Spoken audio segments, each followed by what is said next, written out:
Bem-vindos. O tema de hoje é um daqueles que mexe com a gente, sabe? Porque mistura duas coisas que a gente até tenta manter separadas: dinheiro e moral. Totalmente. A gente tem aqui o material de uma discussão, assim, bem intensa com vários especialistas, que parte de um exemplo do dia a dia para chegar em umas perguntas gigantescas sobre o que a economia realmente é. Uhum. E o nosso objetivo aqui é mergulhar nessa discussão para entender o que está em jogo, né? A gente vai de um dilema sobre, tipo, furar a fila do médico, Sim. até a questão de se estudar economia te transforma numa pessoa mais egoísta. A ideia é desembolar como as diferentes correntes de pensamento veem essa briga entre a lógica do mercado e o nosso senso de justiça. Vamos tentar desembolar esse nó. É um nó e tanto, viu? Porque a conversa toda começa com um cenário hipotético, quase uma armadilha que força a gente a tomar um lado. Exato. E a partir dessa faísca, o debate explode e nos leva a questionar a própria alma da economia. Ela é só um manual de instruções do mundo assim neutro e objetivo? Ou ela já vem com um código moral embutido que, querendo ou não, acaba moldando quem a gente é? Essa faísca, então, vem do filósofo Michael Sandel. Ele joga na mesa a seguinte situação. Imagina um cambista de consultas médicas. Certo. Um homem rico, com um resfriado simples, paga uma fortuna esse cambista para pegar a vez de outra pessoa na fila. Só que essa outra pessoa tem uma necessidade médica muito mais urgente, mas, claro, não tem como pagar o preço inflacionado. E aí vem a pergunta. A pergunta de Sandel é na lata. Isso é injusto. E as respostas, obviamente, já começam no campo de batalha. Uma das vozes na discussão defende a transação com unhas e dentes. Sério? Sim, diz que, a menos que a pessoa doente esteja literalmente à beira da morte, o que o cambista fez foi uma alocação justa do serviço médico. Justa? Como assim? É uma visão de mercado em sua forma mais pura. O preço decide, entende? Quem tem o dinheiro tem o direito. Quer dizer, justo nesse caso significa simplesmente eficiente para o mercado. O serviço foi para quem demonstrou com dinheiro que valorizava mais aquele momento. Exatamente. Mas aí outra voz na discussão joga um balde de água fria nisso. Concorda que a situação é injusta, mas diz que a culpa não é do cambista. Pois é, essa segunda perspectiva é mais sutil. Ela diz que o cambista, na verdade, está resolvendo uma falha de mercado. Resolvendo. Na visão dele, sim. O sistema de saúde é lento, é ineficiente e o cambista cria uma solução, ainda que para uma pessoa só. A crítica dele não é ao indivíduo que explora a brecha, mas a quem quer legislar a moralidade em cima de uma engrenagem pequena, quando a máquina toda está quebrada. Nossa, mas essa visão me parece perigosa. É quase como dizer, o sistema é corrupto, então não me culpe por eu ser corrupto também. Exato. Mas o debate não para aí, né? Uma outra participante, a Nicole, entra na conversa para complicar ainda mais. E ela vai direto no ponto nevrálgico. Ela diz que mesmo que o cambista resolva o problema do homem rico, ele está, ao mesmo tempo, criando outros tipos de desigualdade. E aqui, ela levanta a questão fundamental. O que a gente quer dizer com eficiência? Para o defensor do cambista, eficiência é o serviço ir para quem paga. Para Nicole, eficiência poderia muito bem ser o serviço ir para quem mais precisa, do ponto de vista médico. São duas definições de mundo completamente diferentes, usando a mesma palavra. De um lado, a eficiência do capital. Do outro, a eficiência da necessidade humana. E a Nicole não deixa a peteca cair, né? Ela pressiona esse ponto. Sim, ela é bem incisiva. Ela diz que essa ideia de que não se pode legislar sobre o cambista porque ele não criou o problema é uma desculpa. E aí vem a frase que, para mim, é o coração dessa primeira parte. Ela diz: só porque uma situação não é culpa de alguém, isso não significa que essa pessoa não tem uma obrigação moral de agir. Uau! Isso muda tudo. Desmonta completamente a ideia de que somos apenas agentes passivos reagindo a incentivos. Totalmente. Ela está dizendo que, mesmo dentro de um sistema falho, as nossas escolhas têm um peso moral.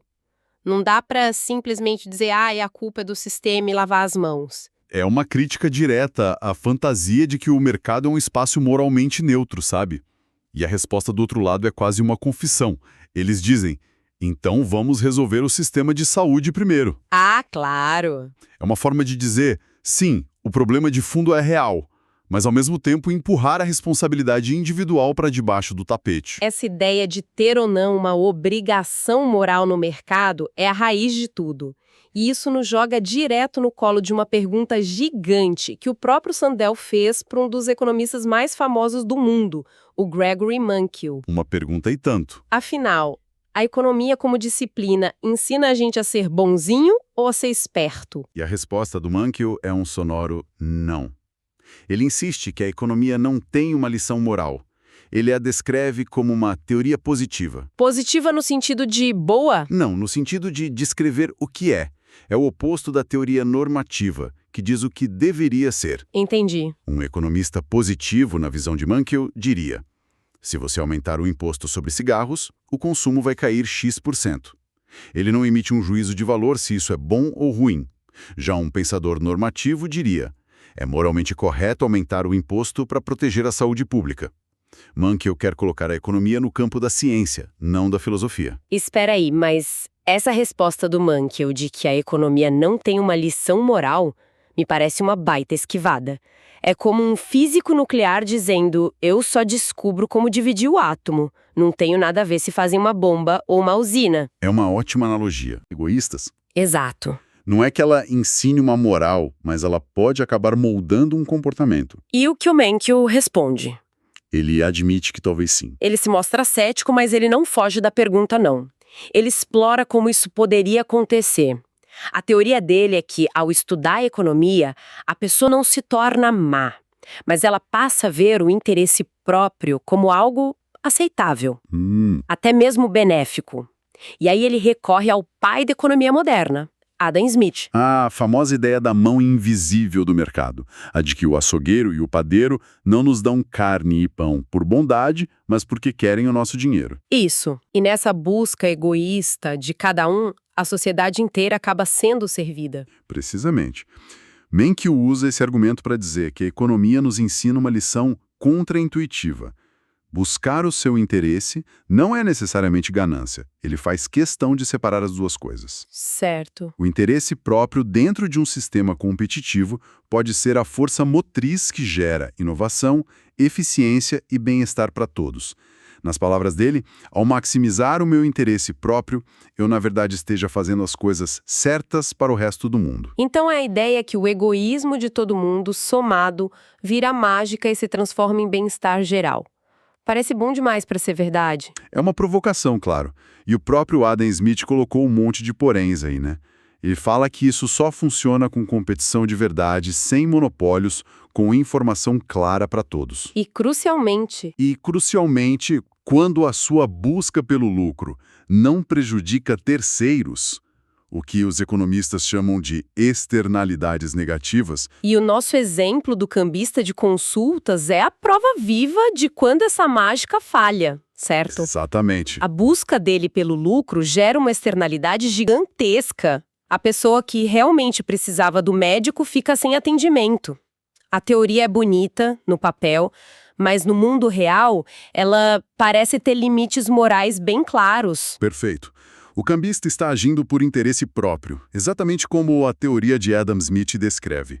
A grande questão que fica é: onde esse sistema de autointeresse deixa de gerar bem comum e começa a corroer valores sociais essenciais, como o direito à saúde ou a noção de justiça? A teoria do Mankiw não responde a isso, ela apenas descreve o mecanismo. Ok, então se a economia do Mankiw tenta ser essa ciência positiva, sem moral, qual é a base filosófica que sustenta essa visão de mundo? Sandel leva essa pergunta para outra economista, Aminush Shafik. Ele pergunta se a economia, no fundo, não é toda construída sobre os alicerces do utilitarismo. E a Shafik confirma sem hesitar.